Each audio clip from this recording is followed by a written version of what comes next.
Assalamualaikum warahmatullahi wabarakatuh. Innal hamdalillah wassalatu wassalamu ala Rasulillah wa ala alihi wa sahbihi wa man tabi'ahum bi ihsan ila yaumil qiyamah. Kepada seluruh keluarga besar Masjid Al-Falah, kajian Rabbana setiap Rabu malam. Semoga kita senantiasa diampuni dosa-dosa kita dan seluruh kemaksiatan yang pernah kita lakukan dimanapun itu berada. Sesungguhnya semoga kita senantiasa mengimani bahwasanya Allah memiliki sifat Ghaffar dan Allah memiliki sifat Ghafur di dalam berinteraksi kepada setiap hambanya dan setiap makhluknya. Berulang-ulang saya menyampaikan sebagai sebuah nasihat untuk kami. Ghafurnya Allah itu menjelaskan sebanyak apapun kesalahan yang kita lakukan, Allah lebih banyak ampunannya daripada kesalahan yang kita lakukan. Sifat Ghafarnya Allah mengajarkan kepada kita, sesering apapun kita mengulang kesalahan, maka sesungguhnya maafnya Allah lebih besar walaupun kita sering sekali mengulang kesalahan. Inilah yang menjadikan kita senantiasa memohon kepada Allah semoga kita senantiasa diampuni oleh Allah. Terkadang pelaku dosa diberikan oleh Allah teguran di dalam kehidupan di dunia supaya dia kembali kepada Allah. Yang terkadang yang kita khawatirkan adalah diri kita. Kalau diri kita banyak dosa, banyak keterbatasan, tapi justru kita tidak pernah ditegur oleh Allah dan kita dibiarkan oleh Allah, dan kita tidak ada hajat untuk menyesali diri kita sampai kita berjumpa dengan Allah.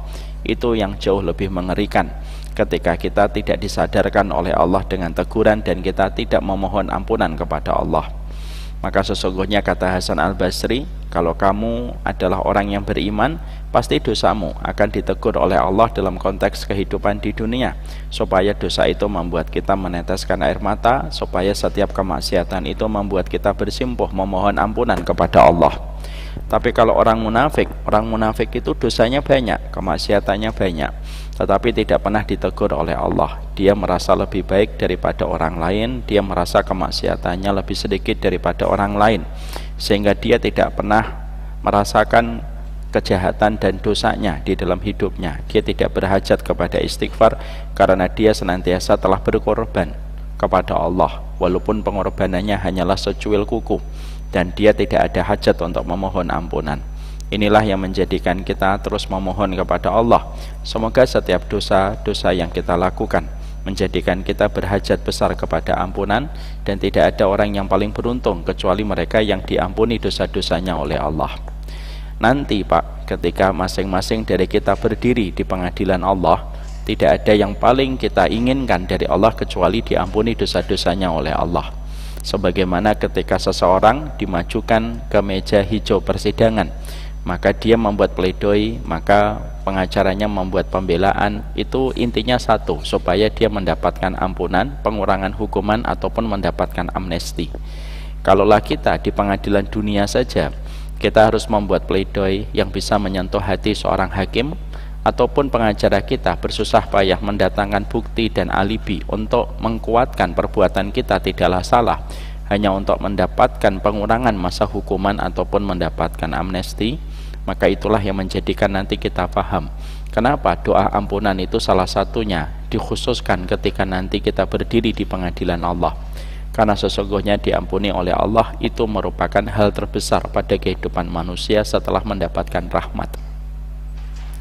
Jadi para ulama mengatakan hal paling besar yang Allah berikan kepada kita setelah iman itu apa? Yaitu ketika kita diberikan oleh Allah rahmat.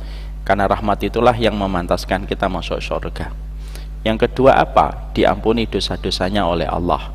Karena poin 1 dan poin 2 itu saling berkorelasi dan saling berhubungan. Bapak tidak akan mendapatkan rasa kasihan Allah di dalam sifat rahmatnya kalau kita tidak dimaafkan dosa-dosa kita. Makanya dimaafkan dosa-dosa kita merupakan hajat terbesar pada kehidupan manusia. Tidak masalah kapan kamu diampuni dosanya. Ada yang diampuni dosanya jauh sebelum dia meninggal dunia. Ada yang diampuni dosanya di waktu pagi, padahal siangnya dia sudah meninggal dunia. Ada yang diampuni dosanya 1 bulan sebelum dia meninggal dunia. Ada yang diampuni dosanya 1 pekan sebelum dia meninggal dunia. Maka selama itu sudah didapatkan, maka sesungguhnya itulah keberuntungan yang paling besar untuk mendapatkan rahmat. Ada enggak Ustadz orang yang mereka itu diampuni di waktu paginya, padahal di waktu siangnya mereka meninggal dunia? Ada. sebagaimana kita menjumpai Utsairim bin Abdul Ashhal radhiyallahu anhu. Beliau bertaubat kepada Allah di waktu paginya, tetapi di waktu siangnya maka beliau meninggal dunia. Itu contoh bahwasanya terkadang ampunan itu tidak peduli kapan datangnya, selama itu datang sebelum kita meninggal dunia, maka itu merupakan keberuntungan yang besar. Bapak, pernah ada salah satu jamaah bapak-bapak di sini pernah tanya kepada saya. Orangnya hari ini tidak ada. Beliau pernah bertanya kepada saya punya tetangga Ustadz, sepanjang hidupnya beliau tidak pernah sholat, tapi akhirnya pada waktu itu beliau dipanggil dan diajak keluarganya untuk melaksanakan umroh. Tidak lama setelah umroh beliau meninggal dunia. Bapak itu berkata, saya ketika beliau meninggal dunia Ustadz, saya tidak ikut menyolatinya karena saya tahu track recordnya sebelum umroh dia tidak pernah sholat. Saya mengatakan di sini saya mengatakan, di meja ini saya berkata, Bapak yakin bahwasanya beliau ketika pas meninggal dunia tetap dalam kondisi tidak sholat? Ya, yang saya lihat sebelum umroh. Oh, tidak bisa Pak, semua bisa berubah dalam hitungan jam dan semua bisa berubah dalam hitungan menit kalau Allah menghendaki. Terus apa yang saya harus lakukan? Ustadz, Bapak cek dong keluarganya, tanya apakah selama umroh dia sholat, apakah setelah umroh dia sholat, baru nanti Bapak bisa menegaskan apakah Bapak benar tidak menyolati ataukah salah ketika tidak menyolati. 1 pekan ya kita ketemu lagi. Bisa Pak? 1 pekan ketemu lagi. Saya tanya gimana Pak hasilnya? Saya sudah nanya kepada keluarganya, Ustadz gimana? Dan mereka memberikan jawaban, saudara mereka atau bapak itu ternyata ketika umroh dia sholat dan pulang dari umroh dia sholat. Artinya dia sudah kembali kepada Allah. Dan pada waktu dia kembali kepada Allah, di saat itulah dia dipanggil oleh Allah Subhanahu wa ta'ala. Inilah yang menjadikan kita faham, semua dari kita pasti pernah melakukan dosa. Tidak ada hajat yang paling kita butuhkan kecuali mendapatkan ampunan. Dan ampunan itu datang bisa kapan saja. Ada yang jauh sebelum meninggal dunia sudah diampuni oleh Allah. Ada yang detik-detik terakhir sebelum dia meninggal dunia dia diampuni oleh Allah. Ada yang hari itu diwafatkan oleh Allah, di pagi harinya dia baru diterima ampunannya oleh Allah. Inilah yang menjadikan kita akhirnya paham kenapa pelaku dosa dari orang yang beriman itu ditegur oleh Allah dengan teguran yang keras, supaya dia menyesali, dan penyesalan itu merupakan harga yang paling sepadan untuk membeli dan mendapatkan rahmatnya Allah kalau dia sudah diampuni oleh Allah. Semoga kita senantiasa memahami betapa butuhnya kita dimaafkan sama Allah di dalam perjalanan hidup kita. Marilah kita iri kepada Utsairim bin Abdul Ashhal. Siang dia diwafatkan oleh Allah, paginya dia bertaubat. Siangnya dalam hitungan belum sampai 6 jam setelah diterima taubatnya oleh Allah, ketika beliau memasuki Islam, pada saat itulah dia diwafatkan oleh Allah. Ada kisah yang cukup viral di sosial media, sudah lama saya membaca, ada seorang nenek-nenek yang umurnya sudah 80 tahun gitu. Intinya pada saat itu pagi harinya dia beriman, malamnya dia meninggal dunia. Pagi harinya dia masuk Islam, malamnya dia meninggal dunia. Itulah harga dari sebuah taubat yang Allah terima dalam perjalanan hidup manusia. Semoga setiap ilmu kita, semoga setiap ketaatan kita mendekatkan kita kepada rahmatnya, dengan kita diampuni dosa-dosanya oleh Allah. Karena tidak ada kebutuhan paling mendesak pada kehidupan manusia kecuali kebutuhan paling mendesak manusia itu dimaafkan dosa-dosanya oleh Allah. Alhamdulillah, tentunya kita bersyukur atas nikmat yang Allah berikan sehingga kita memiliki keluarga pada kesempatan kita. Saya berharap bahwasanya kajian Rabu ini bukan hanya menjadi kajian ilmu, tapi semoga bisa menjadi ajang kita mendapatkan cita rasa keluarga di Masjid Al-Falah. Semoga Allah senantiasa memberikan setiap apapun yang kita lakukan itu keberkahan dan segala syukur kita kepada Allah. Apa itu berkah? Berkah itu memasukkan kita ke surga. Semoga rumah kita, mobil kita, ilmu kita, guru kita, jamaah kita adalah termasuk yang memasukkan kita ke surganya Allah, dan itulah arti dari keberkahan. Tidak ada perkara besar yang selalu diminta oleh para nabi kecuali adalah keberkahan. Makanya doanya Nabi Isa, wa ja'alani mubarakan ainama kuntu. Ya Allah, jadikan aku berkah di dalam hidupku. Kita berdoa semoga Allah memberikan keberkahan di dalam setiap urusan kita, dan semoga kita bersyukur. Dengan syukurnya itu memudahkan kita dan meringankan kita untuk senantiasa mendapatkan keberkahan di dalam kehidupan kita. Amin insyaallah. Bapak dan Ibu jamaah keluarga besar kajian Masjid Rabu Malam, mari kita buka surat Al-Baqarah 128. Bagi yang membawa mushaf di dalam handphone, mari dibuka Quran surat Al-Baqarah 128. Sembari kita mencari surat Al-Baqarah 128, mari kita membaca salah satu doa yang indah yang Allah abadikan di dalam Al-Quran, dan termasuk di antara deretan doa-doa Rabbana yang Allah abadikan di dalam Al-Quran, supaya kita mengambil banyak pelajaran di dalam ayat ini dan di dalam doa ini. Mari kita lafadzkan bersama-sama sebelum kita membedah satu persatu kekuatan doa dari doa Rabbana yang ada pada surat Al-Baqarah 128. Rabbana waj'alna muslimaini laka wa min dzurriyyatina ummatam muslimatan lak wa arina manasikana wa tub alaina innaka anta tawwabur rahim. Ya. Maka sesungguhnya mari kita pelajari dan kita bedah dan kita jadikan sorotan pada hati kita untuk menyoroti doa yang sebagian besar dari kita sudah sangat familiar dengan doa ini dan sering sekali kita mengucapkannya. Rabbana waj'alna muslimaini laka wa min dzurriyyatina ummatan muslimatan lak wa arina manasikana wa tub alaina innaka anta tawwabur rahim. Pelajaran pertama yang kita dapatkan di dalam doa ini, Bapak, mengajarkan kepada kita bahwasanya doa itu salah satu momen terbaiknya kita panjatkan kepada Allah ketika kita baru saja melakukan amal solih dan melakukan ketaatan. Karena sesungguhnya doa yang baru saja kita lafadzkan itu merupakan doa yang dipanjatkan oleh Nabi Ibrahim bersama dengan Ismail. Tidak dilafadzkan oleh Nabi Ibrahim dan tidak dilafadzkan oleh Nabi Ismail ketika sepertiga malam yang terakhir. Tapi doa ini dipanjatkan dan dilafadzkan oleh Nabi Ibrahim, diikuti oleh Nabi Ismail putranya. Ini dilafadzkan setelah Nabi Ibrahim dan Nabi Ismail berletih-letih dan bersusah-susah ketika membangun Ka'bah. Lalu ketika mereka setelah membangun Ka'bah bersama dan berdua, dan di situ ada makom Ibrahim yang kita senantiasa kalau kita umroh kita sholat di belakang makom Ibrahim, maka pada saat itulah Nabi Ibrahim berdoa dengan doa ini. Ini memberikan arti kepada kita bahwasanya setiap kelelahan dan setiap keletihan yang dirasakan oleh setiap hamba itu akan mendekatkan mereka dengan rahmat, dan itu merupakan golden time kita untuk berdoa kepada Allah. Di balik setiap keringat yang kita teteskan ketika kita melakukan ketaatan, di balik setiap ibadah yang baru saja kita sempurnakan, itu momen yang tepat untuk berdoa. Dan itu merupakan waktu yang sangat tepat untuk mengetuk pintu langit supaya dibukakan pintu langit untuk kita dan supaya doa kita diterima oleh Allah.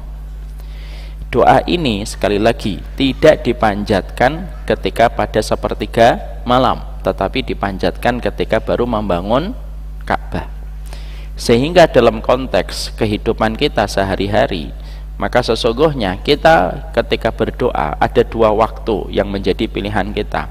Berdoalah di waktu yang mustajab antara adzan dan iqamah, ketika kita habis sujud, ketika sebelum salam, ketika hari Jumat sebelum tenggelamnya matahari. Maka berdoalah, karena waktu yang mustajab itu memudahkan kita supaya doa kita dikabulkan oleh Allah.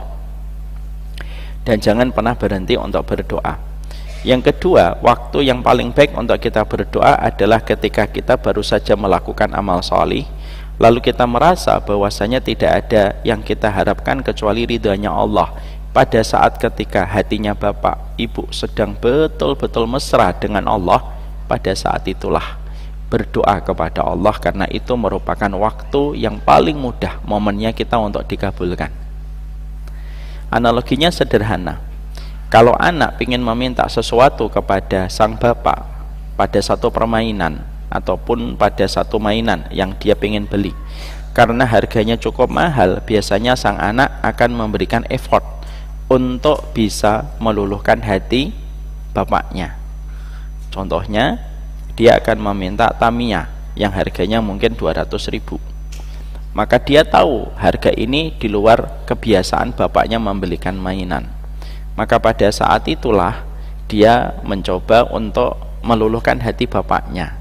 Dia siramin itu mobil, lalu dia cuci mobil bapaknya gitu. Dia berharap setelah itu dia bisa merendah dan bisa meminta mainan kepada sang bapak. Sama ini kayak Pak Haiban. Pak Haiban itu kalau mendapati saya sudah 2 kali tidak ngisi karena udzur, biasanya beliau akan ngirimin saya foto durian. Ustadz, duriannya melambai-lambai ini gitu. Saya sudah apal polanya beliau. Dan beliau lalu mengatakan, kapan ini duriannya dijamah, katanya gitu. Makanya saya nggak jawab kalau kayak gitu. Maka sesungguhnya itu merupakan sebuah pengajaran dari seorang Nabi Ibrahim. Orang yang paling kenal dengan Allah itu Nabi Ibrahim. Makanya beliau mendapatkan gelar kekasihnya Allah. Jadi kalau kita ingin tahu tentang Allah, maka sesungguhnya pelajarilah tentang Allah dari kekasihnya. Dan kekasihnya Allah itu puncaknya ada 2, Nabi Muhammad SAW, dan yang kedua itu Nabi Ibrahim. Sehingga itulah yang menjadikan kita akhirnya mengerti, kita punya hajat, kita punya kebaikan, kita punya keinginan, dan tidak ada hajat kebaikan yang paling puncak untuk kita panjatkan dan kita langitkan itu kecuali ketika kita habis beramal sholih.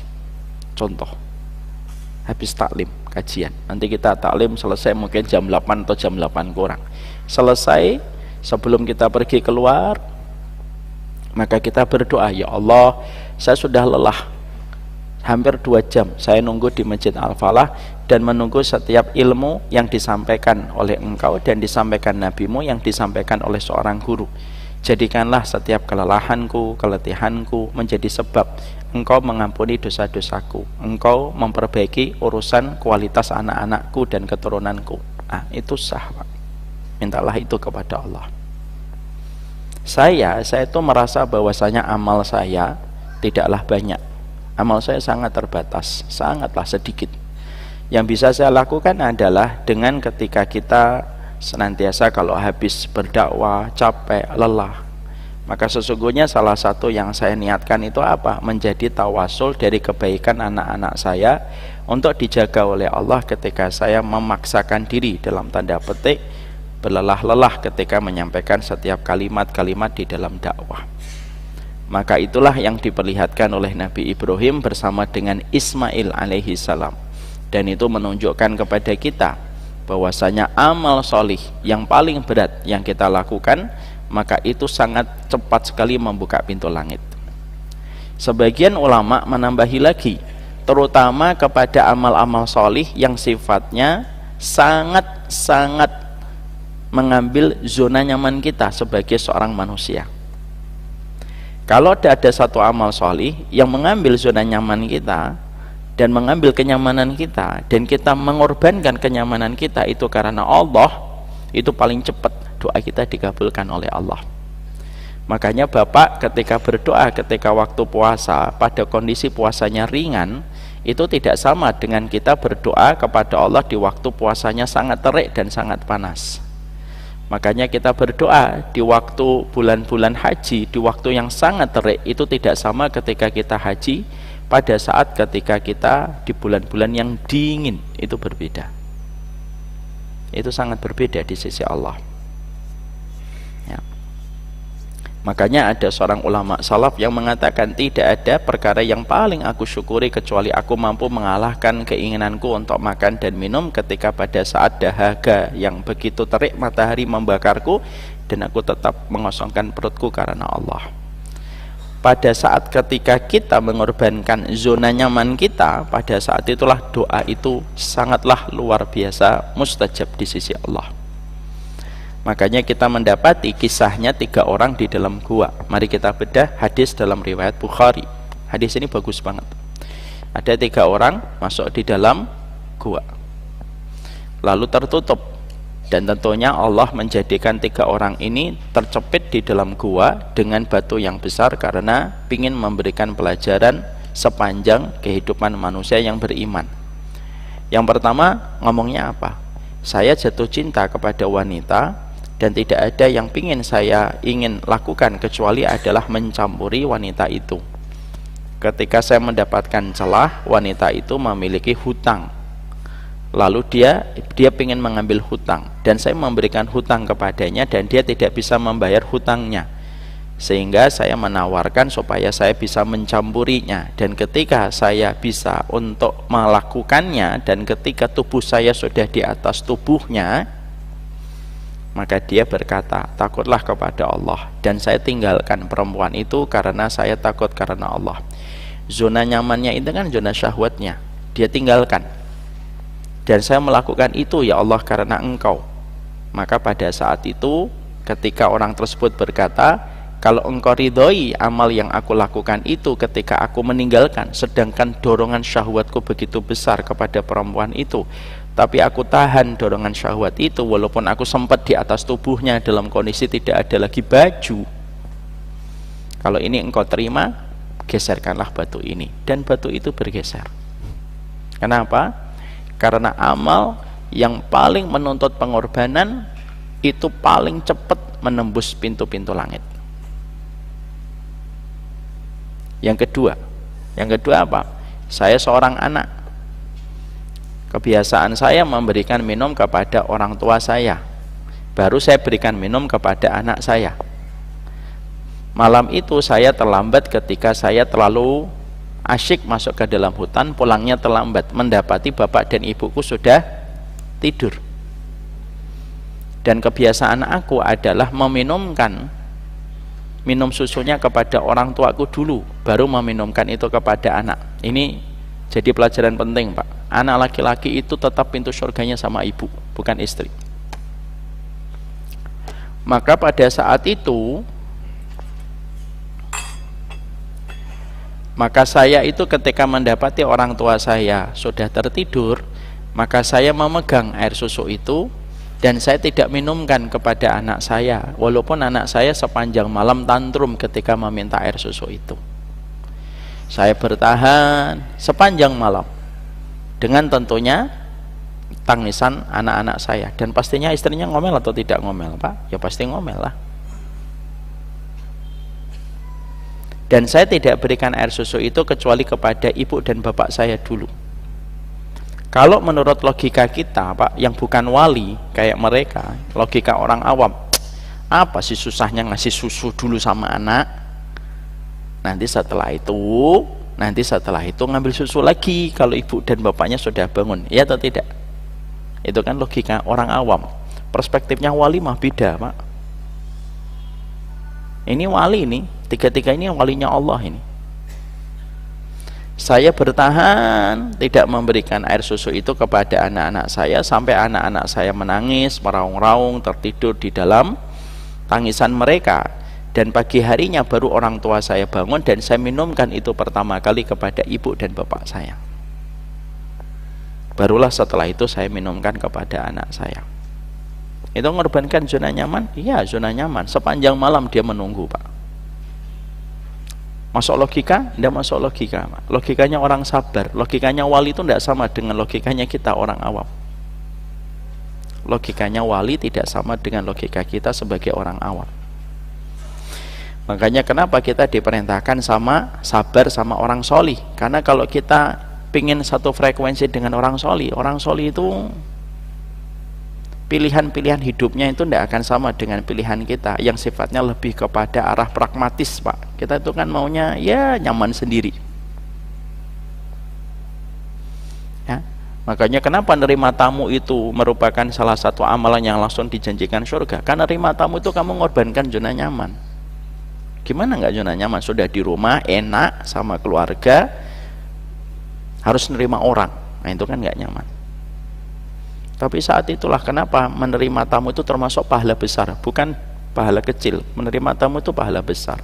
Kalau orang dulu di daerah Yaman, Afghan, mereka itu kalau menerima tamu, mereka tidak mengatakan itu tamu. Ini adalah orang yang membawa surga. Itu tamu. Makanya rumah yang rahmat itu rumah yang banyak tamunya, silih berganti. Kembali ke tadi, maka sesungguhnya dia mengorbankan malamnya, dia mengorbankan anaknya tantrum. Yang ketiga, Pak, perhatikan orang yang zona nyamannya dikorbankan, tapi saat itu langsung menembus pintu-pintu langit. Yang ketiga ngomong apa? Yang ketiga, ya Allah, saya pernah dititipin satu kambing sama anak buah saya.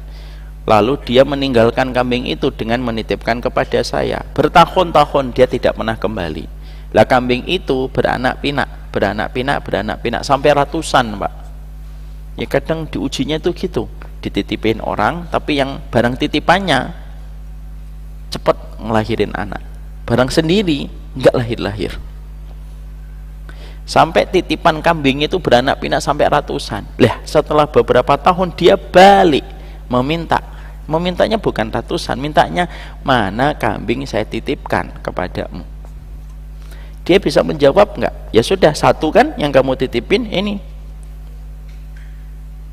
Tapi dia tidak mengatakan itu. Saya kembalikan satu kambing yang dia titipkan plus dengan anak-anaknya yang sudah ratusan.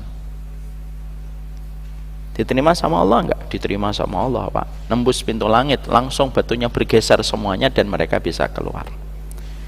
Maka para ahli tafsir itu menerangkan kepada kita effort yang terbaik yang kita lakukan dengan semakin mengorbankan zona nyaman kita sebagai seorang hambanya Allah. Ketika kita memiliki ihtisab berharap pahala di sisi Allah, maka semakin besar itu membuka pintu-pintu langit, karena sesungguhnya perkara itulah yang menjadikan doa-doa kita langsung direspon oleh Allah dengan kebaikan-kebaikan yang Allah kirimkan kepada kita. Maaf ya Pak, saya tidak mengeneralisir, tapi coba kita tanya sama Pak Hiban. Pak Hiban, banyak enggak dari orang tua miskin anaknya pinter-pinter, Pak Hiban? Banyak atau tidak? Rata-rata yang mendapatkan beasiswa itu, maaf ya, bukan menafikan, bukan menghinakan dan tidak. Ini kan kita ngelihat fakta. Banyak enggak orang-orang pinter peraih beasiswa itu dari keluarga miskin atau keluarga kaya raya? Banyak yang dari keluarga pas-pasan. Kenapa? Karena perut yang kosong ketika berdoa ridho, Pak. Kalau perut itu ridho, doa-doanya itu menjadi sumber kebaikan, menjadi sumber kebaikan. Makanya pertolongan umatnya Nabi Muhammad itu sangat terletak pada doanya orang miskin. Itu kata Rasulullah. Masa Ustaz? Iya, mana hadisnya? Innama tungsoruna hadhil ummah bidu'afaihim wa ikhlasihim. Umatku ini akan senantiasa ditolong oleh Allah selama orang-orang yang miskin itu selalu ikhlas dan mereka yang berdoa. Kenapa? Karena perut yang kosong karena Allah dan dia ridho, itu sangat nyaring doanya di sisi Allah. Ini bukan berarti nanti kita akhirnya salah persepsi ya, lalu menghina dan mengaibkan orang kaya. Enggak, banyak orang kaya juga diberikan kemudahan ketika mereka betul-betul menjadi hamba yang bersyukur. Tapi saya dulu pernah bertanya, kenapa ya rata-rata dari keluarga pas-pasan itu mereka anak-anaknya luar biasa malah terkadang. Saya punya teman, Pak, dulu di pondok selalu ranking 1, Pak. Ranking 1, nggak pernah geser selama 4 tahun. Ranking 2, ranking 3-nya itu naik turun, Pak. Gonta-ganti. Tapi ranking 1-nya nggak pernah geser. Pas ketika dia kuliah, qadarullah tidak satu fakultas sama saya. Beliau di Mahat Ali. Kumlot, Pak, bukan kumlot, summa kumlot.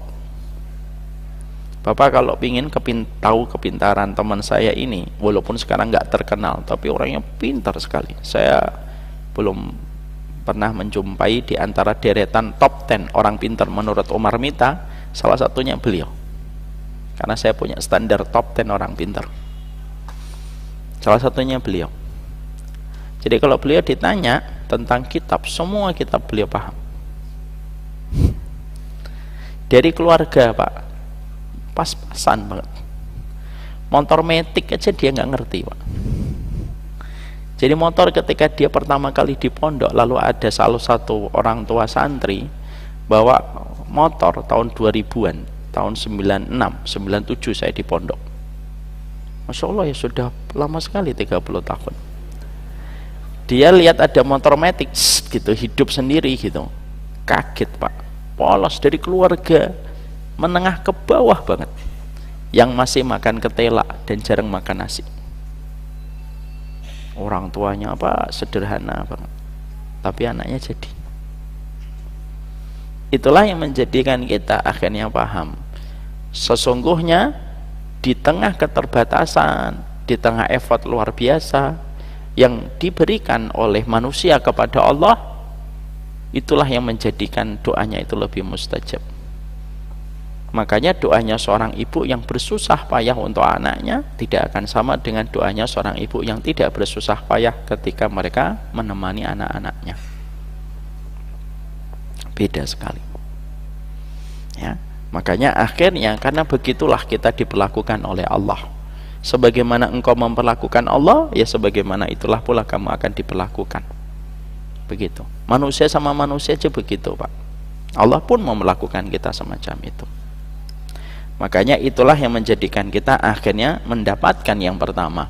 Apa yang kita dapatkan? Rabbana waj'alna muslimaini laka wa min dzurriyyatina ummatan muslimatan lak wa arina manasikana wa tub alaina. Pertama, pegang.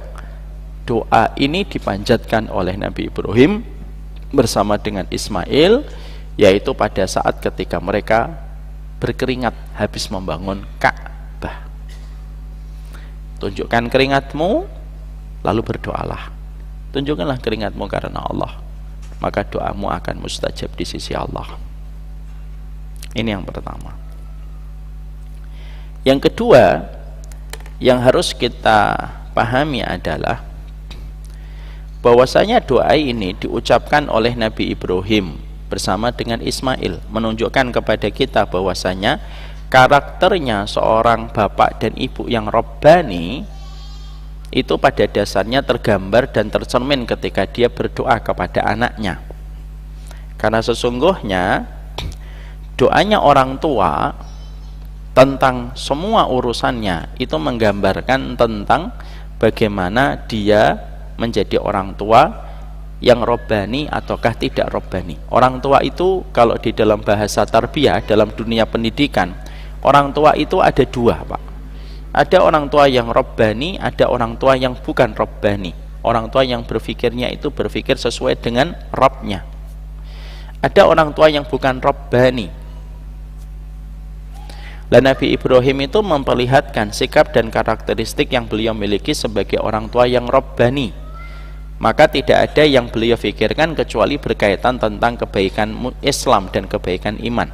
Makanya Nabi Ibrahim berkata di dalam doanya, Rabbana waj'alna muslimaini laka.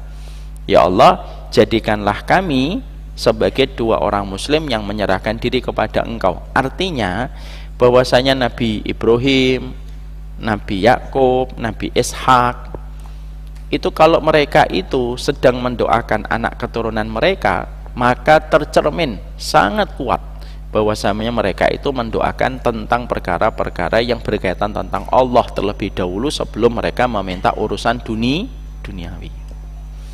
Makanya fokusnya Nabi Ibrahim itu apa? Yaitu jadikanlah kami sebagai seorang muslim yang betul-betul menyerahkan diri kepada Engkau. Dan beliau berdoa itu untuk Ismail alaihi salam.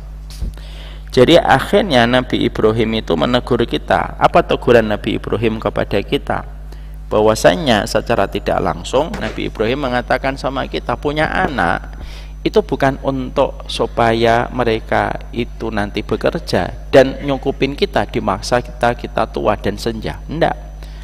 Tapi menjadi orang tua itu berpikirnya simpel dan sederhana. Bagaimana anak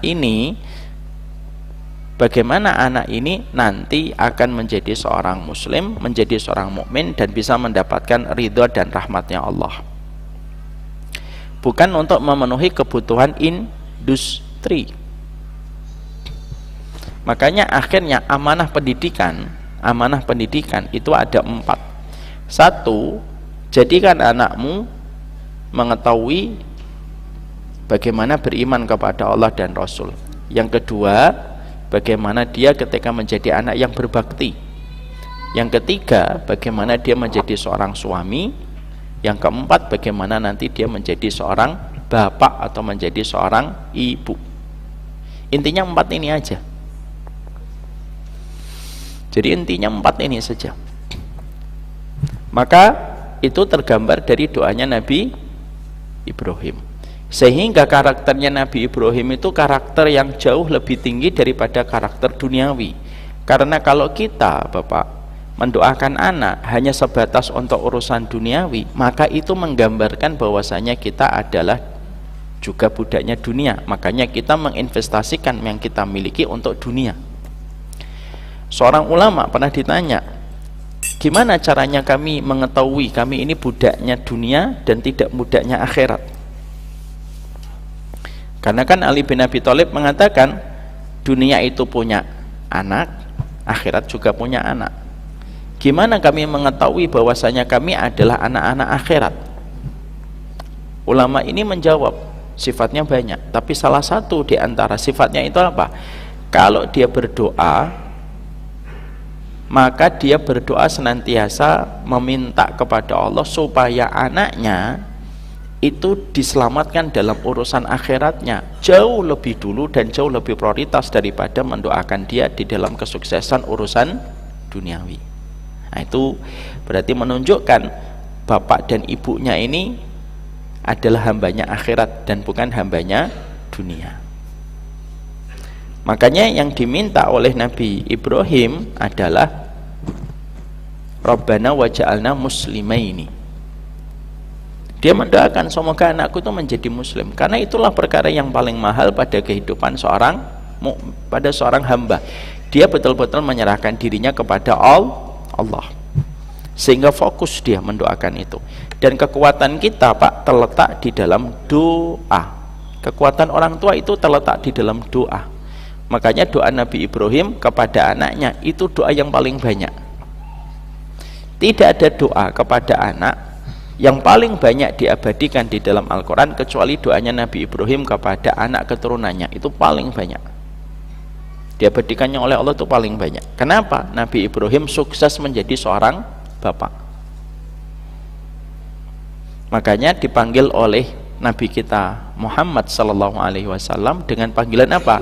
Millata abina Ibrahim, bapakku, bapak kita. Dan panggilan itu tidak pernah beliau berikan kecuali kepada Nabi Ibrahim.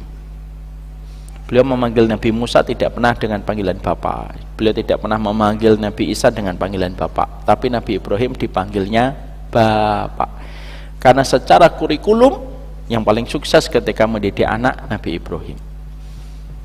Nabi Nuh dalam tanda petik, kenapa doanya kepada putra putrinya itu, kepada keturunannya tidak diabadikan? Karena beliau memiliki ujian bernama Kan'an. Makanya akhirnya yang dibangun oleh Nabi Ibrahim itu adalah bagaimana konsepnya. Dia ingin membangunkan kehidupan akhirat untuk anaknya. Ketika urusan akhirat ini telah menjadi prioritas yang disampaikan oleh Nabi Ibrahim, maka sesungguhnya permintaan-permintaan itu dikabulkan oleh Allah. Dan doa kita dan modalnya kita ya doa. Terutama kalau ibu-ibu sudah berdoa. Ini yang selalu kita harus tekankan, Pak. Ibu itu, istri kita, 3 kali doanya lebih mustajab daripada kita. 3 kali lebih mustajab. Masih ingat kejadian ketika kita menceritakan bagaimana Andanya? Ya. Jadi di sini kita mendapati bahwasanya doanya seorang ibu itu sangat mustajab. Makanya kita mendengar kisah ya Jurej, gimana seorang ibu bercanda saja dikabulkan oleh Allah. Wahai Jurej, kamu ini tidak akan mati sampai kamu melihat senyuman seorang pelacur. Dan itu dikabulkan oleh Allah, padahal tidak dalam kondisi serius, seserius-seriusnya berdoa. Itulah kenapa seorang ibu harus selalu mengontrol lisannya. Walaupun perempuan itu merupakan makhluk yang dikuasai oleh perasaannya,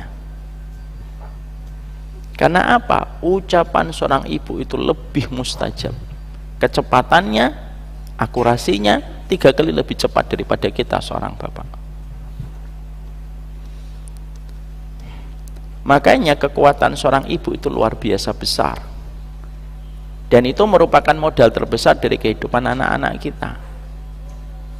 Makanya kalau ada seorang anak sudah tidak lagi mendapati ibunya, jarang berdoa untuk mereka, maka kebaikan-kebaikan anaknya akan jauh. Karena apa? Karena doa ibunya jarang diberikan kepada seorang anak. Bapak, saya ambilkan sebuah kisah tentang, mungkin kisah ini sudah sering kita jumpai. Kisahnya Imam Bukhari, Muhammad bin Ismail. Beliau ditakdirkan oleh Allah buta. Ya. Tapi pada saat itu ibunya betul-betul berikhtiar yang terbaik. Apa yang diikhtiarkan ibunya? Berikhtiar untuk terus berdoa dan berdoa setiap malam. Sebagian riwayat mengatakan bahwasanya itu dilakukan oleh ibunya Imam Bukhari sampai 4 bulan. 4 bulan. Tiap malam dia berdoa. Ada yang mengatakan itu dilakukan oleh ibunya oleh ibunya Imam Bukhari dilakukan sampai 8 bulan. Ada yang mengatakan 6 bulan. Setiap malam, Pak. Setiap malam. Ada yang mengatakan 40 hari. Bapaknya di mana, Ustaz? Bapaknya sudah wafat. Maka ibunya yang terus berdoa, ada yang mengatakan 40 hari, ada yang mengatakan 40 bulan, ada yang mengatakan 8 bulan. Setiap malam air matanya seorang ibu itu mengkristal. Takdir yang sudah ditetapkan di dalam Lauhul Mahfud, maka sesungguhnya takdir itu berubah dengan izin Allah semata, yang Allah memiliki hak untuk menetapkan dan menghapuskan segala sesuatu. Dijadikan anaknya bisa melihat.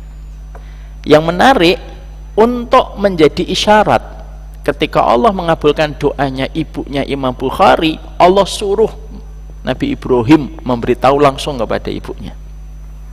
Makanya ibunya tidur, ngimpi ketemu Nabi Ibrahim. Bangun, karena saat itu saking lelahnya ibunya Imam Bukhari, Muhammad bin Ismail ini, maka pada saat itu tertidur di atas sajadahnya, di atas tempat sujudnya. Maaf, saya nggak ngerti pakai sajadah atau enggak. Dia tertidur di atas sujudnya itu. Allah suruh, Pak, Nabi Ibrahim, sampaikan kepadanya, karena mimpi baik itu kan datang dari Allah. Nabi Ibrahim ketemu itu sama ibunya Imam Bukhari. Bangun, anakmu telah dikembalikan penglihatannya oleh Allah. Bangun ibunya, Pak, dan melihat tanda butanya sudah mulai memutih, Pak. Memutih, karena memang penglihatan Imam Bukhari tidak langsung kembali, tapi berproses pelan-pelan, langsung akhirnya bisa melihat.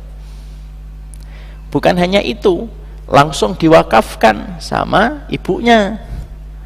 Saya jadikan beliau jadi ulama yang menerangi umat, Pak. Lah itu digabungkan lagi sama Allah yang kedua. Akhirnya Imam Bukhari bukan hanya sekedar ulama, Pak, tetapi Imam Bukhari imamnya ulama hadis seluruh dunia. Semua ulama hadis sepakat, siapa imam bagi kalian? Imam kami dalam dunia hadis adalah Imam Bukhari. Dan semua pembahasan tentang Imam Bukhari, kepandaiannya, kepintarannya, kecerdasannya, semuanya para ulama, buka dalam kitab sejarahnya Imam Bukhari, selalu bercerita tentang doanya seorang ibu yang sangat besar. Makanya kenapa ulama-ulama ini, saya pernah tertarik, kenapa ulama itu rata-rata dia itu yatim, tapi jarang yang piatu, Pak. Kenapa anak yatim itu masih bisa berhasil, Pak? Karena doanya ibunya masih kuat. Kalau yang tersisa bapaknya, doanya bapak tidak sekuat doanya ibu. Makanya rata-rata ulama-ulama besar itu yatim. Tapi kenapa tetap sukses? Karena di antara keterbatasan dan kelemahan seorang wanita itu, dia itu tetap bisa berdoa, dan doanya itu sangat kuat untuk keturunannya. Imam Bukhari yatim, Imam Syafi'i yatim, Imam Ahmad yatim, Pak. Perempuan bisa mendidik 3 ulama besar yang 3-tiganya dikenal oleh dunia, padahal mereka yatim, tidak punya bapak. Kalau hari ini kita sedang bicara fatherless, ketiadaan bapak di rumah, kenapa ini 3 perempuan sukses ini, Pak? Para ulama menyoroti karena 3 ulama ini masih punya ibu, dan ibunya itu bermodal dengan doa.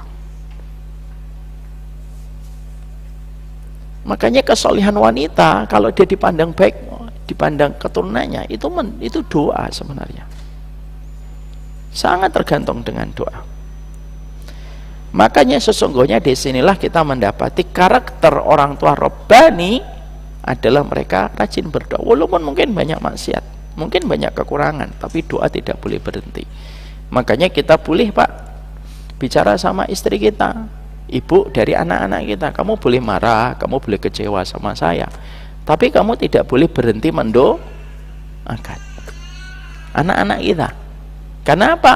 Ya karena doamu lebih mustajab. Belajarlah dari kisahnya Jurayj, seorang walinya Allah aja dia bisa menghadapi ibu kalau sudah berkata, itu walinya Allah.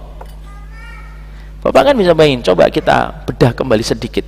Dia lagi sholat, tidak memenuhi panggilan ibunya. Ibunya mengatakan, ya Jurayj, saya teruskan sholat atau saya batalkan? Saya teruskan sholat. Dipanggil kedua, ya Jurayj, saya teruskan sholat atau saya batalkan? Saya teruskan sholat. Panggil yang ketiga, Pak, ya Jurayj, saya teruskan sholat. Jurayj ini, Pak, walinya Allah. Walinya Allah itu Jurayj. Dan pada saat ketika tidak memenuhi panggilan ibunya, lagi ngapain, Pak? Lagi scrolling? Enggak. Lagi main bentik, Ustadz? Enggak ada bentik saat itu. Gerobak sodor? Enggak. Lagi sholat. Kan kalau kita ngikutin logika, kita sebagai hamba yang bodoh, kan mikirnya, ya Allah, dia kan lagi sholat, harusnya diberikan pembelaan dong kepada Jurayjnya, dia lagi sholat kok. Tapi apakah Allah tidak mengabulkan doa ibunya? Enggak, Pak. Allah tetap mengabulkan doa ibunya. Ya Jurayj, kamu tidak akan mati sampai kamu melihat senyuman seorang pelacur. Ngelihat nggak senyuman seorang pelacur, Jurayj? Ngelihat. Hadis ini pernah saya sampaikan panjang lebar di sini kan. Kalau seorang walinya Allah saja menghadapi doanya ibu, Allah lebih menangkan doa ibunya daripada walinya ketika sedang sholat sunnah gara-gara tidak memenuhi panggilan ibunya. Terus caranya kita itu gimana untuk bisa lagi meyakinkan kepada kita? Doanya ibu itu besar sama anak. Doanya ibu itu besar banget untuk anak. Makanya mendoakan itu penting sepenting-pentingnya, dahsyat sedahsyat-dahsyatnya. Tidak ada yang bisa ngalahin itu. Tidak ada yang bisa ngalahin itu. Sedih kita kalau kita ini punya pasangan lalu jarang mendoakan. Makanya kalau kita mendapati istri kita terus mendoakan anak kita bahagia. Kenapa? 3 kali lebih mustajab daripada doa kita sebagai seorang bapaknya. Nah, itulah yang diperlihatkan. Walaupun begitu tidak berarti kita tidak berdoa. Makanya Nabi Ibrahim tetap mendoakan Ismail ya. Makanya itu yang kedua, karakter orang tua Rabbani yang mendoakan. Sudah dididik, mari kita siap-siap melaksanakan sholat Isya. Barakallahu fikum. Ini yang dapat kita sampaikan. Nanti kita lanjutkan habis sholat Isya, baru setelah itu kita melaksanakan sholat sunnah. Wassallallahu ala nabiyina Muhammad walhamdulillahirabbil alamin. Assalamualaikum warahmatullahi wabarakatuh. Maka di situ kita mendapati 2 poin yang telah kita bahas, bahwasanya salah satu doa yang mustajab itu adalah doa yang kita panjatkan setelah kita bersusah payah melakukan ketaatan. Poin yang kedua yang telah kita dapatkan adalah bagaimana Nabi Ibrahim itu memberikan gambaran kepada kita menjadi orang tua yang Rabbani adalah orang tua yang senantiasa tidak ada yang dia pikirkan kecuali kepada keturunannya, supaya keturunannya beriman kepada Allah dan keturunannya menjadi selamat pada kehidupan kelak di akhirat. Itulah yang menjadikan kita memahami betul ada salah satu pelajaran penting. Pendidikan kita sama anak bukan untuk memenuhi kebutuhan industri kita, tapi sesungguhnya anak kita itu menjadi salah satu di antara kekuatan kita supaya kita nanti berkumpul kembali dalam kehidupan di akhirat bersama dengan anak-anak terkasih dan anak-anak tercinta. Sekarang kita bahas nomor 3.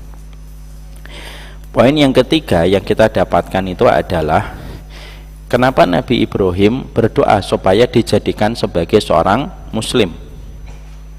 Padahal kan Nabi Ibrahim dan Nabi Ismail itu kan muslim, tapi doanya adalah Rabbana waja'alna muslimaini laka wa min dzurriyyatina ummatam muslimatan lak. Kenapa Nabi Ibrahim itu beliau merupakan seorang muslim? Beliau ini seorang nabi dan seorang rasul. Tapi kenapa Nabi Ibrahim yang notabene adalah seorang nabi, seorang rasul, seorang muslim masih meminta kepada Allah supaya beliau dijadikan muslim? Ini kan kita harus paham ilmunya. Muslim tapi minta sebagai muslim. Para ulama di dalam ahli tafsir itu menerangkan ada dua. Yang pertama, kenapa Nabi Ibrahim dan Nabi Ismail itu memohon kepada Allah supaya dijadikan seorang muslim padahal beliau adalah notabene muslim? Yang pertama, karena sesungguhnya Nabi Ibrahim dan Nabi Ismail itu memohon supaya muslimnya mereka bukan hanya sekedar muslim, tapi memohon kepada Allah supaya betul-betul menjadi muslim yang sungguh-sungguh kepada Allah. Supaya mereka betul-betul menjadi muslim yang betul-betul sungguh-sungguh kepada Allah, memberikan kepatuhan tanpa syarat dan memberikan ketaatan tanpa tapi.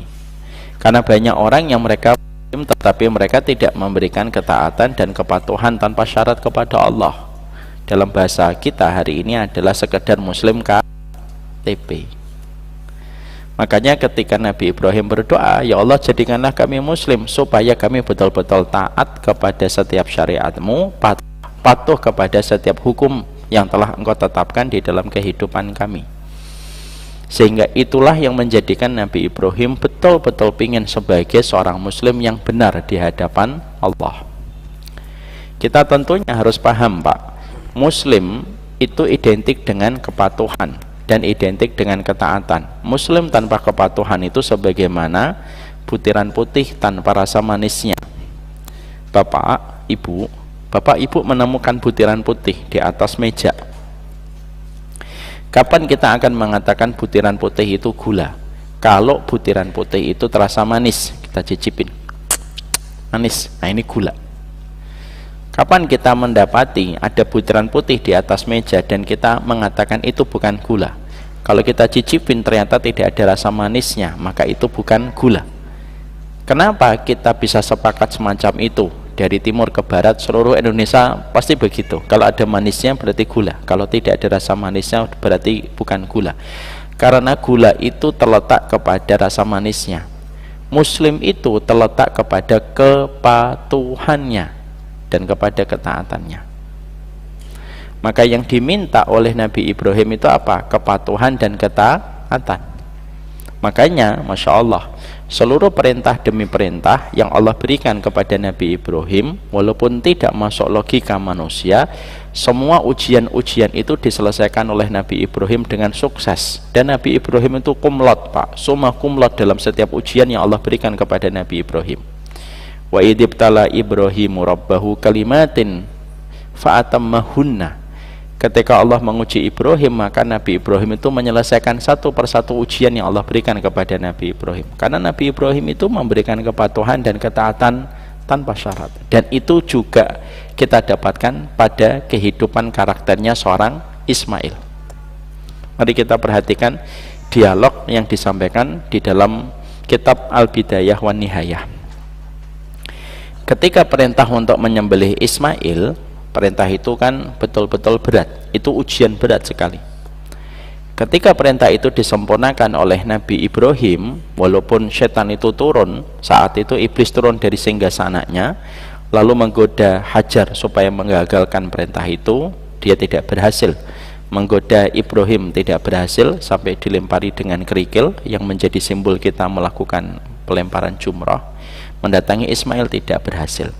Yang menarik adalah bagaimana kisahnya. ada sebuah dialog yang saya baca di dalam kitab menggambarkan bagaimana yang patuh itu bukan hanya Ibrahim tapi juga Ismail, ya karena doa ini doanya luar biasa. Makanya ketika Ismail itu akan disembelih, maka kan Nabi Ibrahim itu kan bagaimanapun tetap seorang manusia, dia tetap notabene seorang bapak. Makanya ketika beliau itu akan menyembelih Ismail, perhatikan bagaimana kepatuhan seorang Ismail. Ismail itu meminta sama bapaknya, tolong ikat kedua tanganku ketika engkau menyembelihku, dan meletakkan kepalaku dan pelipisku di atas batu, watallahu lil jabin. Diikat itu, kedua tangan saya tolong diikat. Kenapa Nabi Ismail minta diikat? Karena beliau tidak mau berontak. Tidak mau berontak. Karena kalau berontak seakan-akan dia tidak ridho kepada keputusan untuk disembelih. Sampai anak ini, Pak, anak yang sebagian ahli tafsir mengatakan baru berusia 9 tahun, ada yang mengatakan 13 tahun, sudah bisa untuk mendeskripsikan bagaimana dia bisa ridho kepada keputusan Allah. Maka di dalam dialog itu, tolong diikat, tanganku ini diikat. Ya. Lalu beliau ketika akan disembelih sempat mengatakan kepada bapaknya untuk menyisingkan bajunya, tolong sisingkan bajumu, bapakku, disisingkan bajunya. Kenapa, Pak? Karena Nabi Ismail merasa nanti kalau cipratan darahku ciprat kepada bajumu, nanti kamu akan melihat darah itu nangis, ibu nanti akan sedih. Janganlah, saya tidak mau tidak ada cipratan, supaya tidak lagi teringat dengan saya.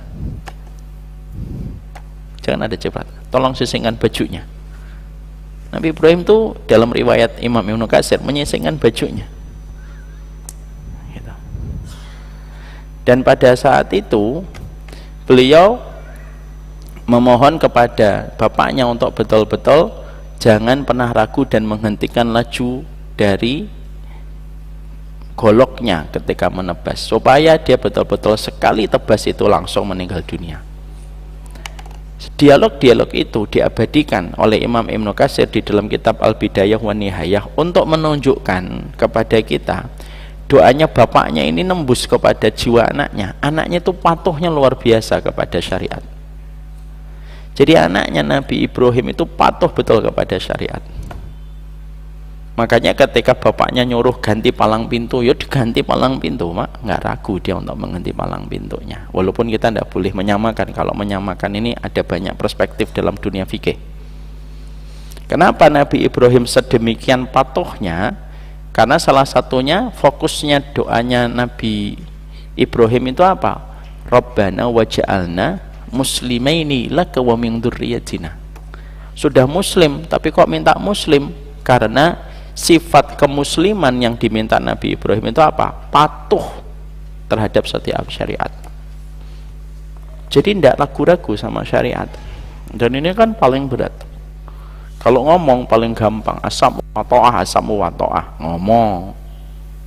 Saya banyak orang ngomong samu wa ta'ah, nanti kenyataannya enggak sebagaimana itu. Sama syariat kita ini, kenyataannya tidak semudah itu. Karena apa? Karena kalau sudah mengatakan iya kepada syariat, kita pasti akan diuji dengan syariat itu. Makanya akhirnya salah satu kriteria keislaman yang sempurna di dalam kehidupan Nabi Ibrahim itu memohon supaya betul-betul menjadi muslim yang patuh tanpa syarat, taat tanpa tapi. Itu yang diminta. Itulah kenapa muslim tapi minta menjadi muslim. Itu yang pertama. Yang kedua, kenapa Nabi Ibrahim itu sudah muslim tapi masih meminta muslim? Maka beberapa riwayat di dalam tafsir menerangkan karena Nabi Ibrahim itu meminta supaya terus diistiqomahkan menjadi muslim sampai menutup mata. Kenapa? Karena khawatirnya fitnah bisa membolak-balikkan hati dan keimanan mereka. Sehingga Nabi Ibrahim itu apa? Meminta jadikan aku muslim sampai meninggal dunia. Karena beliau khawatir nanti dibolak-balikkan keimanan lalu bisa menjadi murtad. Karena khawatirnya seluruh para nabi dan para rasul terhadap su'ul khatimah, Maka itulah yang menjadikan Nabi Ibrahim itu memohon supaya dijadikan muslim sampai muslim itu meninggal dunia, dan tidak pernah menukarkan keislaman dengan apapun. Karena keislaman itu merupakan harga termahal pada kehidupan kita kalau sudah kembali kepada Allah. Makanya teriakan orang kafir, Pak, nanti pada waktu di hari kiamat, kalau teriakannya orang mukmin, teriakannya muslim apa? Wa yauma ya'udzu dzalimu ala yadayhi qala ya laitani ya wa yauma ya'udzu dzalimu ala yadayhi yaqulu ya laitani takhadtu ma'ar rasuli sabila. Kalau teriakannya muslim itu apa nanti pada waktu hari kiamat? Cobalah dulu kami ngikutin Rasul. Itu muslim-muslim yang mereka itu liberal, sekuler, pluralisme. Nah, itu teriakannya itu, Pak.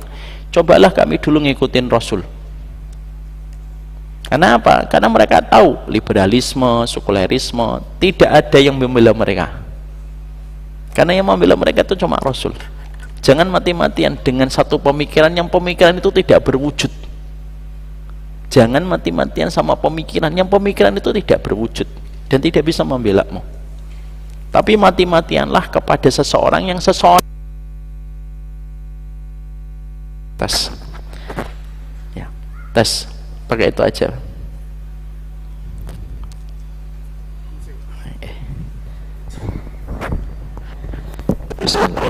Pakai mic-nya yang buat pantun, mungkin beda. Maka sesungguhnya sampai mana tadi ya? Oh ya. Makanya seorang muslim itu kalau dia mati-matian membela apapun pemikiran selain Islam, maka pasti tidak akan mendapati pemikiran itu membela kepadanya. Makanya ada kata-kata bagus oleh Imam Ibnu Qayyim. Orang kalau membela pemikiran, lalu dari mana pemikiran itu akan membela dia? Kalau orang membela sunnah itu wujud orangnya ada, yaitu Rasulullah. Jadi kalau ada orang sampai menepuk dada mengatakan saya sekuler, semoga aja. Tapi kalau kamu mati, emang sekuler bisa datengin kamu gitu? Enggak bisa. Makanya teriakan orang muslim yaitu apa? Cobalah dulu kami ngikutin Rasul. Itu teriakannya seorang muslim. Tapi teriakannya orang kafir dan orang musyrik itu apa? Ada di dalam surat Al-Hijr. Rubbama yawaddul ladina kafaru law kanu muslimin. Nah, teriakannya orang kafir beda, Mak. Teriakannya orang kafir apa? Ya Allah, cobalah kami dulu. Orang-orang kafir itu berandai-andai, cobalah kami dulu muslim. Cobalah kami muslim aja. Kenapa? Karena mereka tahu muslim itu, keislaman itu merupakan visa yang diterima di akhirat. Setiap teritorial itu butuh visa, Pak. Bapak baik tapi nggak dapat visa, Bapak nggak bisa masuk satu negara. Saya misalkan pengen masuk satu negara, track record saya sebagai warga negara baik, tapi kalau nggak dapat visa ya nggak bisa masuk satu negara. Teritorial akhirat, wilayah akhirat itu visanya itu visa Islam, minim itu Islam dulu. Kalau nggak punya keislaman, nggak ada, sudah selesai, semua kebaikannya nggak akan dihargai oleh Allah. Makanya teriakan orang yang kafir dan orang musyrik yang dikatakan oleh Allah di dalam surat Al-Bayyinah, innal ladzina kafaru min ahlil kitab wal musyrikin, perkataan orang musyrik dan orang-orang ahlul kitab itu apa? Rubbama yawaddul ladzina kafaru law kanu muslimin. Karena kita harus paham, seberat apapun dosa kita, kalau kita muslim itu masih ada harapan besar mendapatkan rahmat. Makanya ada hadis namanya hadis bitaqah. Tahu hadis bitaqah, Bapak? Bitaqah itu kartu. Ada orang sepanjang hidupnya, ada orang di hadapan pengadilan Allah dihamparkan itu 99 lembar kemaksiatannya. Sepanjang mata dia melihat kemaksiatannya, sepanjang mata melihat kemaksiatannya. Dihamparkan itu lembaran yang kedua, melihat kemaksiatannya sampai ujung mata, dan lembaran itu ada 99, Pak. Coba, orang diberikan bukti, tidak ada alibi lagi, tidak ada yang membela, tidak ada pledoi, tidak ada pembela, dihamparkan 99 lembar. 99 lembar, semuanya penuh maksiat dari sepanjang mata memandang. Coba itu kalau dalam tingkat dunia kriminalitas, ini penjahat kelas kakapnya. Lalu 99 lembar itu sudah dihamparkan betul semuanya oleh Allah, dia sudah lemes. Apa yang diharapkan? Tidak ada kecuali neraka kan? Cuma dia muslim. Maka Allah memperlihatkan bitaqa la ilaha illallah, dia beranggapan apa la ilaha illallah dibandingkan 99 kemaksiatan yang telah aku lakukan. Diletakkanlah itu tulisan la ilaha illallah dalam timbangan, diletakkanlah itu 99 lembar kemaksiatan sepanjang mata dia memandang. Mana yang lebih berat? La ilaha illallah. Kenapa? Ya karena Islam itu visa, Pak, di akhirat. Ini bukan berarti kita menormalisasi dosa, enggak. Tapi ini perspektifnya adalah mengagungkan kalimat la ilaha illallah ketika sudah diucapkan oleh seorang muslim. Sebesar itulah makanya doanya Nabi Ibrahim, jadikanlah kami muslim, sampai meninggal dunia itu muslim. Makanya kalau ada satu kalimat itu, kalau ada orang, ada kalimat begini, kalau tidak salah dari Syekhul Islam, orang kafir tapi baik itu lebih buruk daripada muslim walaupun mungkin dosanya banyak. Ini bukan untuk memudahkan kita melakukan dosa. Ada nggak orang muslim yang mereka itu mungkin masih zina? Ada, banyak. Ada nggak orang muslim masih minum khamr? Banyak. Ada nggak orang muslim yang makan riba? Banyak kalau itu. Tapi dia tetap muslim, mengakui Allah, bahwasanya Allah itu betul-betul Rabb yang dia sembah, dan dia tidak berbuat syirik. Lalu dibandingkan dengan orang kafir, orang yang tidak beriman, tapi dia tidak zina, dia tidak minum khamr, dia tidak makan riba, dia tidak pernah nyenggol orang, dia pernah nggak dolimin orang. Itu dalam perspektif di hadapan Allah, kalau kita melihat dari kacamata tauhid, mana yang lebih baik? Dua-duanya bukan pilihan. Tapi kalau dilihat mana yang lebih baik nanti kalau dibawa dalam konteks kehidupan akhirat, para ulama mengatakan yang pertama lebih baik daripada yang kedua. Kenapa? Karena keislamannya itu tetap bisa menjadi harga yang menyelamatkan dirinya di hadapan Allah selama di dalam dirinya itu masih ada keimanan. Walaupun keimanan itu miskala dinar min iman, au miskalan mau nisfa miskal min dinar, ataupun keimanannya cuma seberat 1 dinar 4,25 gram, atau separuh dari 4,25 gram, berarti cuma 2,2 sekian gram keimanannya. Selama itu ada iman, tetap dia diberikan harapan untuk masuk surga. Tapi kalau kamu baik, tapi selama itu baik tapi tidak muslim, semua kebaikanmu akan diberikan oleh Allah di dunia saja, tapi ketika meninggal selesai, Pak. Itulah jawaban kalau kita pernah bertanya sama Imam Qurtubi, Ustadz, sama Imam Qurtubi, wahai Syekh, kenapa ada orang tidak beriman meninggalnya gampang, meninggalnya kelihatannya ringan gitu? Kalau kamu jumpai ada orang tidak beriman tapi meninggalnya gampang, tidak merasakan kesakitan, itu kata Imam Qurtubi dalam kitabnya Tadkirah li Ahwil Mauta wa Umuril Akhirah, beliau mengatakan karena bisa jadi orang beriman itu sepanjang hidupnya baik, sosialnya baik, bertetangganya baik, banyak membantu orang, banyak mendirikan foundation dan yayasan-yayasan yang membantu kemanusiaan, dan semua kebaikan itu dibalas oleh Allah, cuma konteksnya di dunia tak. Makanya ketika kebaikannya masih tersisa, Allah maksimalkan dan Allah sempurnakan, wafatnya tidak dijadikan terlalu sakit.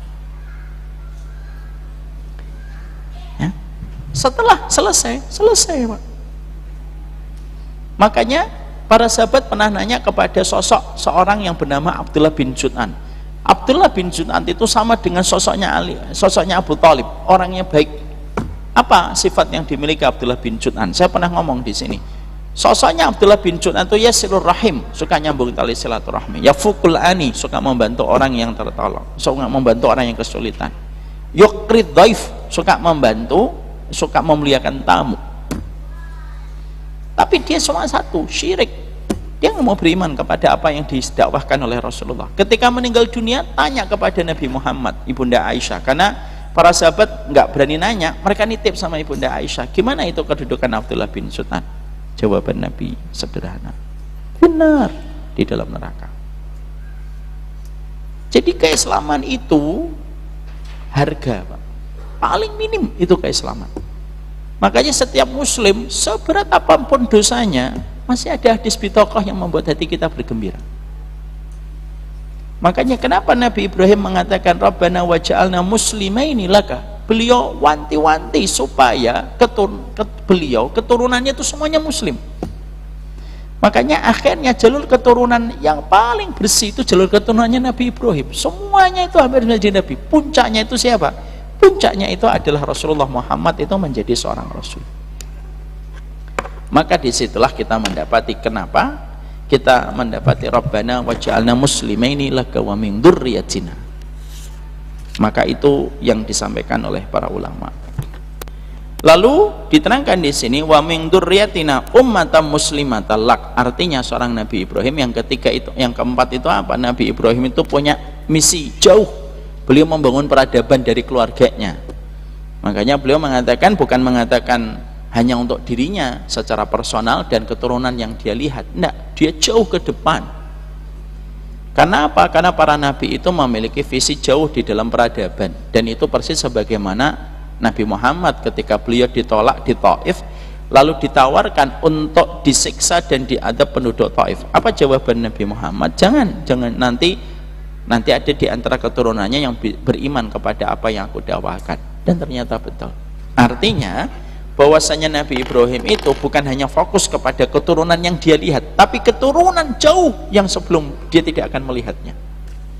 Artinya seorang Nabi Ibrahim sudah memikirkan jauh. Kita ini Pak, kalau mendoakan itu biasanya apa? Mentoknya itu kepada anak kita yang kelihatan, mentok cucu lah. Karena pandangan kita itu pandangan personal sekali. Kita ini orang-orang awam yang bukan nabinya Allah, bukan walinya Allah. Pandangan kita itu personal. Mintanya tuh ya anak cucu, mentok cucu. Tapi kalau Nabi Ibrahim pandangannya jauh. Beliau mengatakan apa?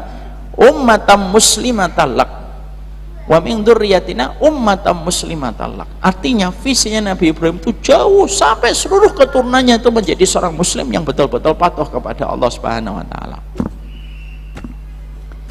Dan itu menunjukkan kepada kita bahwasanya seorang laki-laki dengan pandangan jauh ke depannya, maka dia bukan hanya mendoakan yang terlihat, tapi mendoakan yang jauh tidak terlihat. Kita ini harus mendoakan yang jauh tidak terlihat, Pak. Cicitmu, cicit canggahmu, cicit keberapanya, kita doain semuanya patuh kepada Allah. Jauh ke depan untuk melihat apa yang akan Allah berikan dari doa yang kita panjatkan.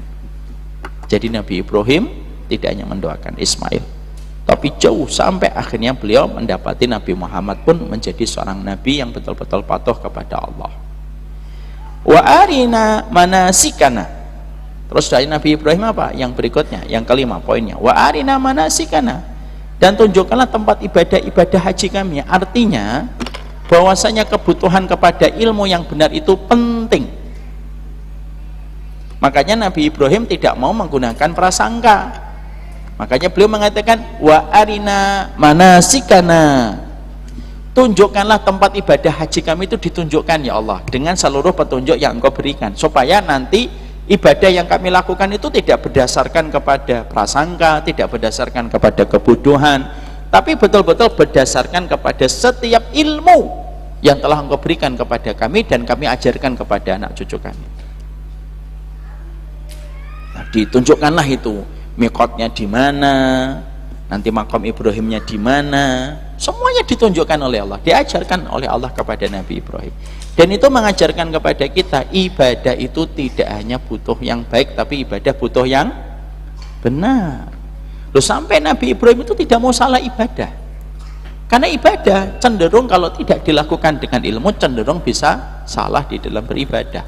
Contoh nih, ada yang pernah bertanya sama Imam Malik ketika beliau datang ke kota Madinah, min aina uhrim ya Imam Malik, ya Aba Abdillah, bapak panggilannya Imam Malik itu Abu Abdillah, saya ihramnya dari mana? Kamu datang dari mana? Dari Madinah. Kalau kamu datang dari Madinah, maka kamu ihramnya dari Dzul Khulaifah, yang masyarakat kita hari ini menyebutnya nama dengan panggilan Bir Ali. Kalau saya nggak terlalu suka menyebut Bir Ali, Pak. Menyebutnya Dzul Khulaifah. Karena dulu Nabi mengenalkannya dengan nama Dzul Khulaifah. Kamu ihramnya dari Dzul Khulaifah. Loh, orang itu setelah itu Imam Malik menuju ke tempat Dzul Khulaifah juga karena mau ihram. Lalu dia melihat titik hitam jauh dari Dzul Khulaifah itu, titik hitam. Qadarullah, Imam Malik itu penasaran, ini titik hitam ini siapa ya? Kok dari gesturnya saya kenal, kelihatannya kenal gitu. Ditunggu sama Malik gitu. Semakin dekat, semakin dekat, semakin dekat. Oh benar. Ternyata orang yang tadi nanya, dari mana saya ihramnya? Ternyata ditambahi beberapa mil ke belakang dari Dzul Khulaifah. Ditanya sama Imam Malik, min aina tuhrim? Lu dari mana kamu ihramnya? Saya ihramnya itu innaha amyalun uziduha. Saya nambah beberapa mil ke belakang supaya tambah jauh, supaya tambah pahala. Alhamdulillah Pak, ihramnya nggak dari Bekasi Pak, Masya Allah itu. Saya tambahin ke belakang yang jauh supaya tambah pahalanya. Lalu apa yang dikatakan oleh Imam Malik? Beliau iqtibas, beliau membacakan ayat di dalam surat An-Nur Pak. Falyahdharil ladzina yukhalifuna an amrihi an tusibahum fitnah aw yusibahum adzabun alim. Hendaklah mereka yang menyelisihi perintah nabinya, mereka khawatir akan mendapatkan fitnah di dunia dan mendapatkan adab pedih dalam kehidupan di akhirat. Kenapa? Salah. Makanya Nabi Ibrahim mengatakan wa arina manasikana. Karena kalau sudah salah ibadah itu fatal. Orang Nasoro salah dalam ibadah Pak, fatal akibatnya. Susah payah mereka membangun agamanya, tetapi di hadapan Allah itu jadi salah. Ya kan? Makanya sampai mereka niat nggak kawin, nggak punya keturunan gitu. Tapi apakah semua ibadah mereka diterima sama Allah? Enggak. Makanya kita mendapati apa yang dikatakan oleh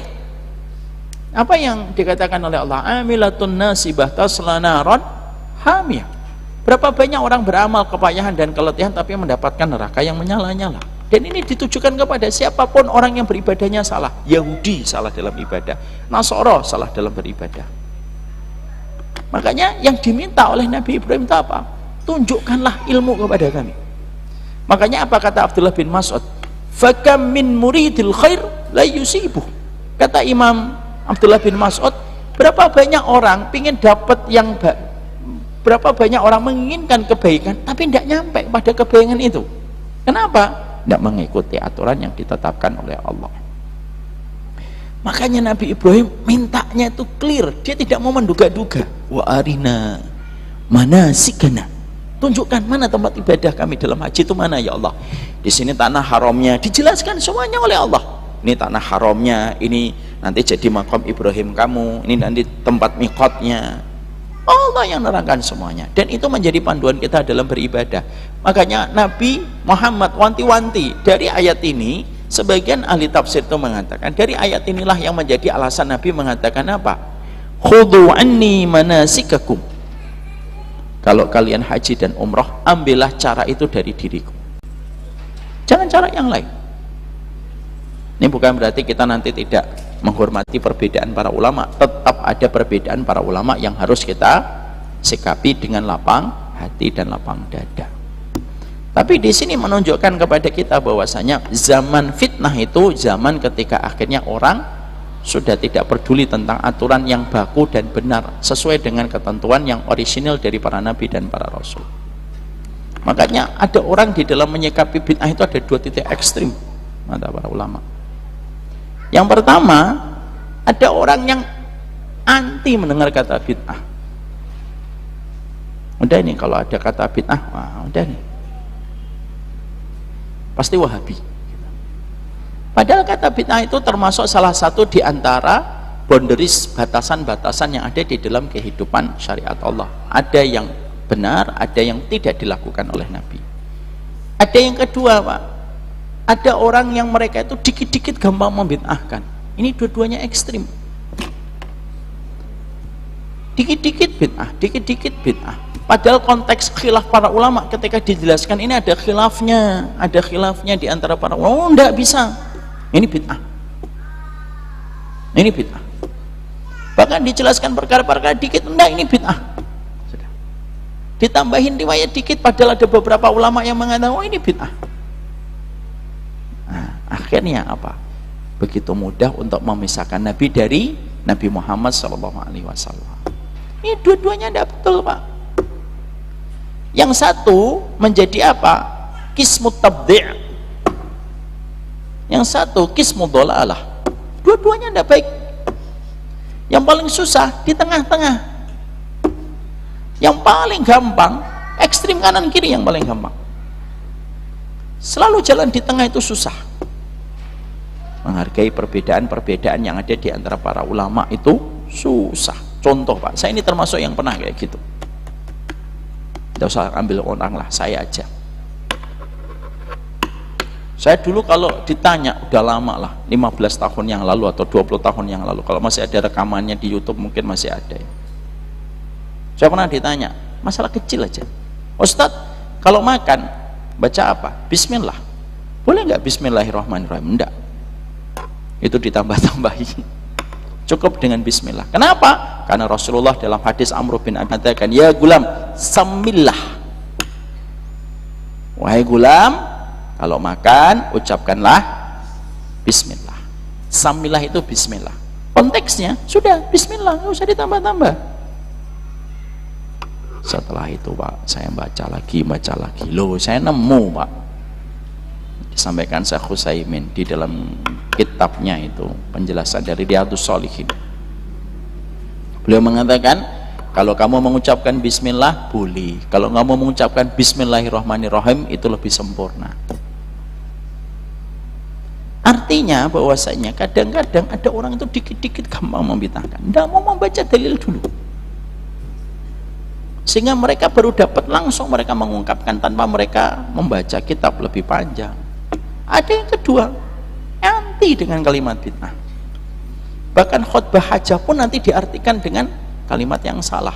Kalau ada mengatakan wa kullu bid'atin dhalalah, langsung wah anti dia. Dua-duanya tidak benar. Orang yang gampang membid'ahkan salah, gampang membid'ahkan. Orang yang tidak mau mendengar kata bid'ah itu juga salah. Makanya yang paling susah tengah, Pak.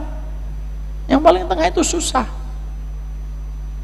Ahlul bid'ah enggak, Wahabi juga enggak. Ini susah. Ini saya sudah sering ngomong. Kalau saya ini kadang-kadang disebutnya Wahabi, disebutnya juga ahlul bid'ah, bingung kan? Makanya minta ketegasan juga nggak pernah dikasih keterangan saya. Tapi disitulah kita akhirnya mendapati wa arina manasikana. Ini penting, bahwasanya Nabi Ibrahim itu peduli sangat dengan ilmu. Makanya semuanya dibangun di atas fondasi ilmu. Agama ini dibangun di atas fondasi ilmu, tidak berdasarkan kepada perasaan untuk melakukan kebaikan. Ya, sekali lagi kita harus ingat perkataan Abdullah bin Mas'ud, fakam min muridil khair la yusibuh. Berapa banyak orang yang menginginkan baik tapi tidak nyampe kebaikannya itu karena salah jalannya, tidak sesuai dengan prosedur yang telah ditetapkan. Disuruh nyangkul malah nggak nyangkul, disuruh tidak nyangkul malah nyangkul, kan gajinya nggak dapat upah. Lalu yang berikutnya, watub alaina, ini penutupnya, surat Al-Baqarah 128. Lalu ditutup oleh Nabi Ibrahim dengan mengatakan watub alaina, terimalah tobat kami. Apa itu artinya? Para ulama menafsirkan bahwasanya Nabi Ibrahim menutup closingnya di dalam doa ini, watub alaina innaka antat tawwabur rahim. Kenapa? Karena menjadi orang tua itu butuh sekali tobatnya diterima sama Allah. Kalau dia menjadi orang tua yang tobatnya diterima oleh Allah, semua permintaannya tentang anaknya, tentang keturunannya, semuanya akan dikabulkan oleh Allah selama dia menjadi orang yang kembali kepada Allah. Syaratnya menjadi orang tua itu bertobat. Makanya kita juga belajar dalam surat Al-Ahqaf ayat yang ke-15, Rabbi auzi'ni an ashkura ni'mataka allati an'amta alayya wa an a'mala salihan tarda wa aslih li fi dzurriyyati inni tubtu ilaika. Yaitu ketika kita diajari doa oleh Allah, salah satunya apa? Ya Allah, perbaikilah aku dan perbaikilah kesalihan anak-anakku. Kalimat setelahnya apa? Inni tubtu ilaika, saya bertaubat. Karena artinya Kebaikan seorang bapak itu dan seorang ibu tergantung bagaimana mereka kembali kepada Allah. Semakin mereka kembali kepada Allah, semakin besar mempengaruhi kualitas anak-anak keturunan mereka. Inilah 6 poin yang kita bahas dari surat Al-Baqarah 128, memberikan arti kepada kita betapa luar biasanya doa yang dipanjatkan oleh Nabi Ibrahim. Mari kita closing dengan kita melafadzkan kembali doa di dalam surat Al-Baqarah 128. Rabbana waj'alna muslimaini laka wa min dzurriyyatina ummatan muslimatan lak wa arina manasikana wa tub alaina innaka anta tawwabur rahim. Ya. Jadi semoga kita bisa menyerap semua lembaran demi lembaran dari doa yang dipanjatkan oleh Nabi Ibrahim. Doa Rabbana itu kalau kemarin kita jadikan indeks, yang paling banyak dari siapa? Ya doanya Nabi Ibrahim. Itu yang kita pelajari pada doa ke-37. Kita sekarang berdoa pada doa yang ke-38. Rabbana afrik alaina sabra wasabbit aqdamana wangsurna alal qaumil kafirin. Masya Allah. Dan itu kita kaji pekan depan kalau tidak ada udzur, dan semoga tidak ada udzur. Berarti insya Allah kita kurang 3 doa lagi, 38, 39, 40. Habis ini Bapak menerima piagam ijazah. Setelah perjalanan berapa tahun Pak Iwan? 5 tahun. Masya Allah ya, buku segini 5 tahun ya. Selesai juga alhamdulillah. Walaupun saya juga tidak yakin, kalau saya tanya nomor 1 apa, saya nggak yakin bisa jawab. Tapi tidak apa-apa, kita harus saling mendoakan. Semoga gurunya didoakan ikhlas, dan semoga gurunya pun tidak pernah berhenti mendoakan murid-muridnya dan penuntut ilmu dalam setiap kebaikan. Maka Pak, kalau mau digampangkan, Bapak bisa ngopi atau Bapak kumpulkan PDF-nya aja. Robbana, Robbana, Robbana, Robbana, ada 40 Robbana. Itu yang minta terus sama Allah. Sekali lagi ya Pak, doa Robbana itu kata para ulama memiliki kedudukan besar sekali, karena doa ini yang menjadikan Allah merasakan kedekatan orang yang berdoa kepadanya. Jumlahnya ada 40, dan pastikan kita menghiasi lafaz kita, lisan-lisan kita dengan doa Rabbana. Luar biasa doa Rabbana. Semoga kita senantiasa memiliki kebaikan. Selesai doa ke-37, semoga Allah terima amal kita, dan semoga Allah tuntun kita kepada perkara yang Allah berkahi. Mari kita serahkan kepada pergi ke Gunung Merbabu untuk makan pepaya. Barakallahu fiik. Assalamualaikum warahmatullahi wabarakatuh. Waalaikumsalam warahmatullahi wabarakatuh. Syukuran Ustaz.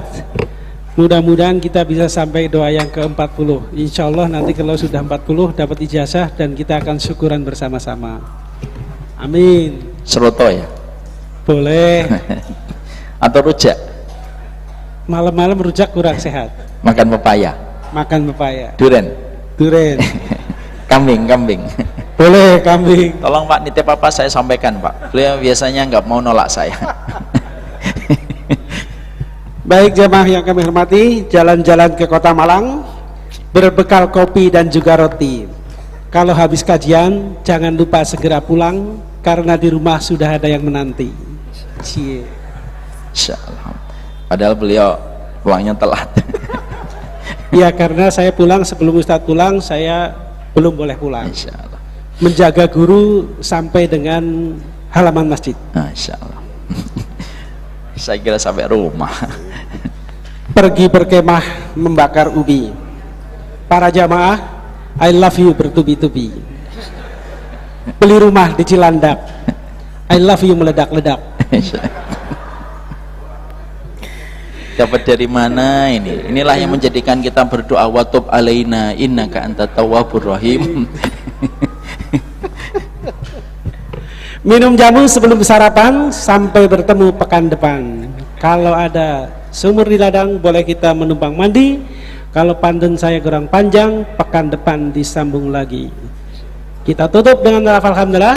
Alhamdulillahirabbil alamin. Subhanakallahumma wa bihamdika asyhadu an la ilaha anta astaghfiruka wa atubu ilaik. Mohon doanya, mudah-mudahan kami para pengurus bisa senantiasa istiqomah membersamai para jamaah dan mudah-mudahan kita bisa bertetangga di surga.